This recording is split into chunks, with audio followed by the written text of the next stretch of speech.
Interesting facts about beta fish. Fact number 1, 18th செஞ்சுரியில் இந்த beta ஃபிஷ்ஷை warrior ஃபிஷ்ன்னு தான் வந்து அழைப்பாங்க. ஃபேக்ட் நம்பர் 2, பீட்டா ஃபிஷ் ப்ரீடிங்கில் மேல் பீட்டா கிட்டத்தட்ட ஒரு 8 நாள் வரைக்கும் சாப்பிடாமே வந்து இருந்து அதோட ஃப்ரைஸை வந்து பாதுகாக்கும். ஃபேக்ட் நம்பர் 3, பீட்டா ஃபிஷ் குட்டிங்களுக்கு ஃபஸ்ட்டு 3 days எந்த வித ஃபுட்டும் வந்து ஃபீட் பண்ண தேவையில்லை. அதோட பாடியில் ஃபீடிங் சாக் அப்படின்ற ஒரு அமைப்பு இருக்கும். அது வந்து அதோட குட்டிங்களுக்கு தேவையான உணவை வந்து அது கொடுக்கும். ஃபேக்ட் நம்பர் 4, இந்த பீட்டா ஃபிஷ்ல கிட்டத்தட்ட ஒரு 70 வெரைட்டி வந்து இப்போ காணப்படுது. அதோட டைலு பாடி கலரை வச்சு கிட்டத்தட்ட ஒரு 70 வெரைட்டிஸ் வந்து இப்போ நம்ம ஃபிஷ் ஷாப்பில் வந்து இருக்கு.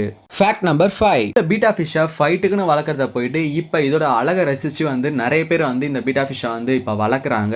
இந்த ஃபிஷ்ஷை வளர்க்குறதுனால ஸ்ட்ரெஸ்லாம் வந்து கம்மியாகிட்டு ரொம்ப ஹாப்பியாக இருக்க இந்த ஃபிஷ் வந்து பார்த்திங்கன்னா ரொம்ப ஹெல்ப்ஃபுல்லாகவே வந்து இருக்குது. Beta fish breeding video first கமெண்ட்டில் வந்து இருக்குது, மறக்காமல் செக் பண்ணி பாருங்கள். Happy fish keeping.